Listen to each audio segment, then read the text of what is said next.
Ohio State Buckeyes and Maryland Terrapins just a couple days away from resuming the Ohio State schedule down in Columbus after what feels like a little bit of a longer break than most normal bye weeks feel like, at least to me. It's kind of that chomping at the bit feeling, ready to get back out on the field and see what the Scarlet and Gray look like. But they've had a chance to rest and get healthy, especially as much as Marvin Harrison Jr. can get healthy. I know he's tried to take advantage of that. Although his ankle in general is still bothering him, he says he's certainly going to play through it. We got a lot to talk about.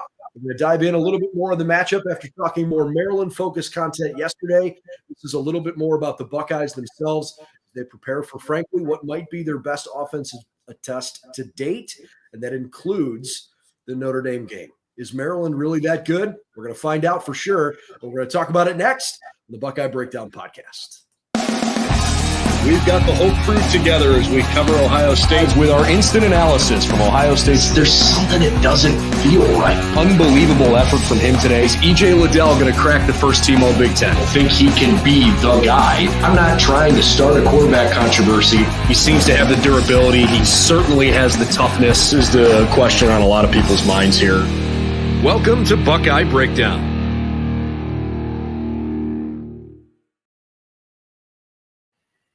Hey everyone, thanks for joining us on Buckeye Breakdown. Glad to have you as always. I'm Brendan Gulick along with Anthony Moeglin. Ohio State and Maryland, the Fox Big Noon kickoff game nationally on Saturday. It's certainly not a surprise to see the Buckeyes in that kind of spotlight. Maryland has a pretty decent team over the last few years, but I don't know how many games they've played in that kind of a spotlight where everybody's going to be watching to see if an undefeated Terrapins team with an offense that's put up some really good numbers, can they possibly come to Columbus despite being 3 touchdown dogs and shock the world and beat the Buckeyes? I know it's certainly on their mind. I wonder if they could do it. I have my doubts, but I wouldn't take it to the bank that Ohio State blows out the Terps. What say you, Anthony? Yeah, no, it's certainly exciting because you don't really know what Maryland's going to bring to the table. And, we talked yesterday about just how electric that offense is. And really we didn't get much into their defense, and their defense is equally good. Went back and just by doing some, quick looking up some stuff. The last 9 games, they're actually on a 9-game win streak. Their last loss was to Ohio State last year. And they've the most points they've given up. The only team to score over 20 against them was the Buckeyes 9 games ago. So the offense is doing its part, but the defense on their side of things is doing its part too. And it's just it's one of those teams where it's such a question mark right now. Like, we know what Penn State's going to be in a couple weeks. We know what Michigan's going to be at the end of the season. But with the fact that Maryland's played Ohio State tough the past couple of years, the fact that they haven't played anybody to this point this season, you just have a lot of question marks. Are these numbers inflated? Are their defensive numbers deflated because of competition? Like, where do they sit? Where do they really shake out? There's so many question marks that, that are going into this game that I'm just frankly excited to find out, because, they definitely have the proposition of being a really good and competitive team. They also could be a very average team, and that Ohio State takes care of business very easily. So, you just don't know where they're going to fall, and it's really it's going to be a cool environment on Saturday. So, I mean, when you think about Ohio State's offense, I think they are still trying to find their supreme identity, right?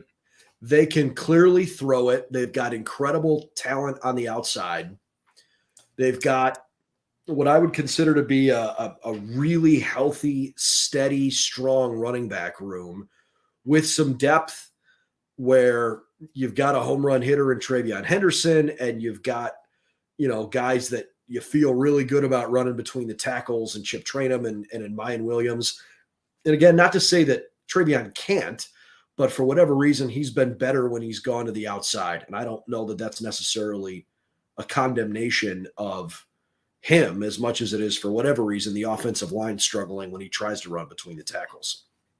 Either way, this is an offense that hasn't had a ton of big pop plays on the ground, right? Mm-hmm. They've had explosive plays through the air on a lot of them.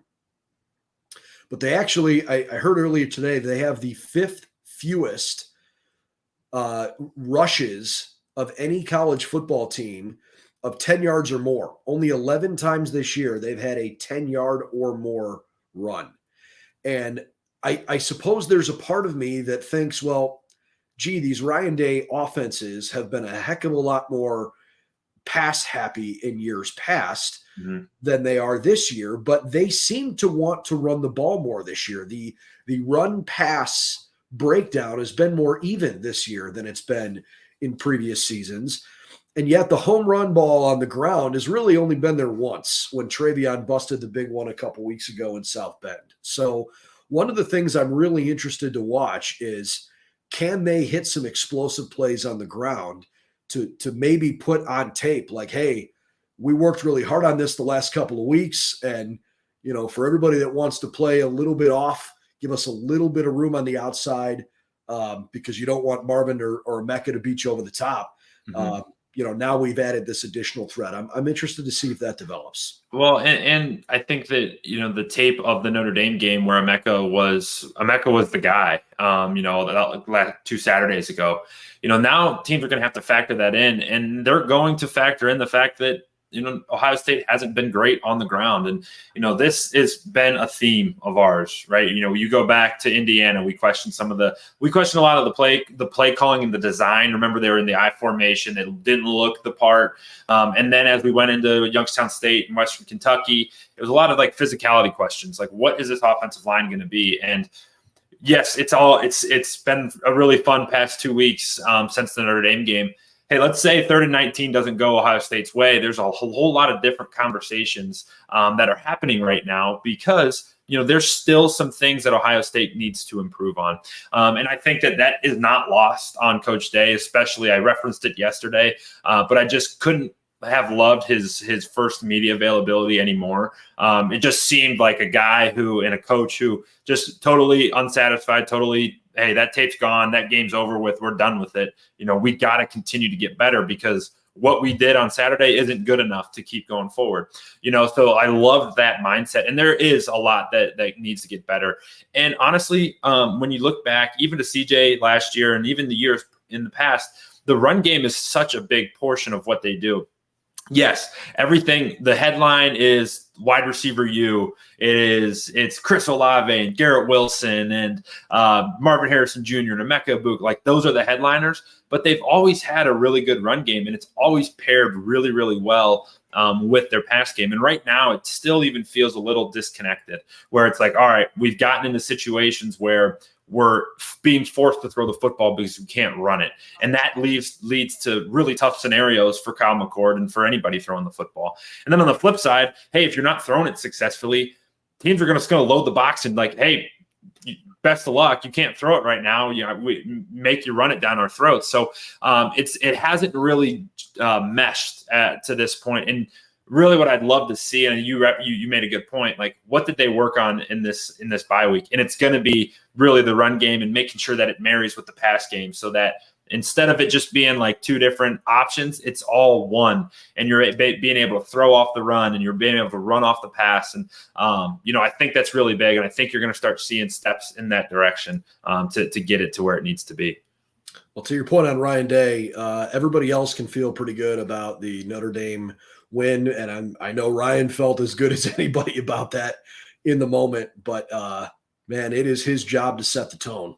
And so you need a guy to basically say, hey, we have turned the page, even if, and I'm not saying that it's happened, I'm just saying, even if there are guys who are slowly turning the page because you're feeling good about yourself because of what you just did, your head coach's job is to make sure he knocks you down a peg and say, hey, buddy, congratulations, you won a big regular season game. What do you do? That's not what that's not what we're trying to accomplish around here. That's what we expect to do around here, right? Hey, so, yeah, a peek inside the locker room on like Tuesday or Monday of this week. It's like, oh no, like every player knew it was coming, because, you know, it is true and it needs to happen. And a lot of these guys are veteran and they've had it before. And the last thing you want is a hangover. So like the team knows that they're moving on, but you walk in on that Monday and you're like, we're going to get his worst today, because that's what they got to do. They got to just reset. But sometimes it's got to be like manufactured. You make it up, right? Yeah, coaches will come in like, Marvin, I can't believe you dropped this ball, or you looked horrible here, terrible route, this, that, and the other thing. And you're like, oh my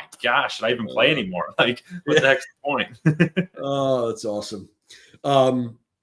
We've touched on this a little bit. I don't know if we've gone into great detail on it, but I think it's worth bringing up because Maryland's offense has had some explosive, moments for sure. And Taulia Tagovailoa is a really good quarterback. I don't know that I think of him as an elite quarterback, but he is very, very good. And he poses a big challenge. He is, in my opinion, he's one of the 3 best quarterbacks in the Big Ten. His numbers have been great, and he's performed fine over the years against good competition, and he's disposed of bad teams. He's done a good job. For whatever reason, Maryland hasn't played very well in Columbus the last few times they've come here. They've given Ohio State good games when the Buckeyes have gone to College Park, but not so much when they've come to Central Ohio. Last 3 scores were 66-17, 73-14, and 62-14. I don't know that I really anticipate this week to go quite like that, even if just because it's hard to score that many points anyways with the clock rules. I think this has been a lower scoring year in college football in general. But Ohio State's defense is far and away the best defense Maryland has seen so far. And the overarching, bugaboo that Ohio State fans kept coming back to when watching this team the last couple of years was, hey, you got to stop giving up the big play, right? Like, you compete so hard and so well for good chunks of the game, and then too many of these light switch moments where these game-changing plays just wreck you. And I think the biggest thing that Ohio State's defense deserves credit for this year is basically taking that out of the equation. Second in the country this year in allowing only 9 plays that have gone 20 yards or more. Furthermore, against Michigan and Georgia last year, the Buckeyes gave up 8 plays of 40 yards or more, and they have not allowed a single one this year in 4 games of 40 yards or more. Which we've alluded to as a product of the way, in some capacity, of the way that Jim Knowles is calling the defense. So huge strides in that regard. And I think that's going to be a big problem for Maryland, because I don't know if they have the horses to like grind one out against Ohio State. It doesn't match up really well for Maryland there. And you go back to those stats, man, talk about making a weakness like not only just manageable, make it a strength. Like, holy cow, Ohio State does not give up the big play. And it's so big, man. It's like, all right, hey, let's say go back to the Notre Dame game, a perfect scenario, right? Notre Dame goes for it on 4th down, gives it up, and then gives it a huge, long, big play touchdown run. And that's such a momentum swing. Well, on Ohio State's side, there's a couple times, right? Ohio State turned it over and they just shut it right down, just shut it down. And when you have a defense that just closes the door at all times, it's like, all right, we're totally fine. And when you match this up against Maryland, it's not great for the Terrapins, right? They're built on the big play. We talked about it yesterday. They're built on quick scores and coming out of the gates early, and one of the things is when you're preparing for a game, you really try to script up, hey, where can we take advantages? Where can we take advantage of this defense? And you look at Ohio State's defense, and they're really there's nowhere you could go position by position and be like, all right, Ohio State advantage here, advantage here, advantage here. And that's not unique to the Buckeyes. But what is unique is that this year they're all playing like it, and they're all playing like the best team and like the best unit in the country at all times. There's no big breakdowns. There's no missed tackles. There's no DBs falling in coverage. There's none of that. There's no mistakes. And I don't really care who the competition is. When a whole year goes by and that's your biggest bugaboo is the big play, and you're able to just nip it and kill it, it's in their head. We're 6 weeks into this thing. Big plays aren't a part of our defense anymore. They're just not. And that's just the way, that's the mindset now. So when you're Maryland, you're looking at it like, all right, we had 3-4 huge touchdowns last week against Indiana. You go back against Michigan State, they had a handful of big touchdowns there. You take those out of the equation against the Buckeyes, and you're fighting in a really uphill battle, man. And it's straight uphill because, the Buckeyes really just are not going to surrender the big play. Yeah. And I think more than anything, just to echo what you're saying there, it just grinds on you mentally. Mm-hmm. And in a game where it's such a physical game, literally, but you're trying to impose your will on your opponent. And Ohio State's done a really good job of mentally breaking down Indiana, Youngstown State, Western Kentucky, and ultimately they broke down Notre Dame just enough. Historically, that's what Ohio State's done. Now, it doesn't work every single time. They lose from time to time. But it's pretty hard to come into the Horseshoe with 105,000 people that want you to lose by 50. And you got to bring it for 60 minutes, especially when you stumble. It's hard to dust yourself off and figure it out. It takes a special effort. And that's why most teams don't win when they come to Columbus. But think about it too, man. Think about it like, all right, let's say Ohio State comes out in the first quarter, Maryland hits a big one. Okay.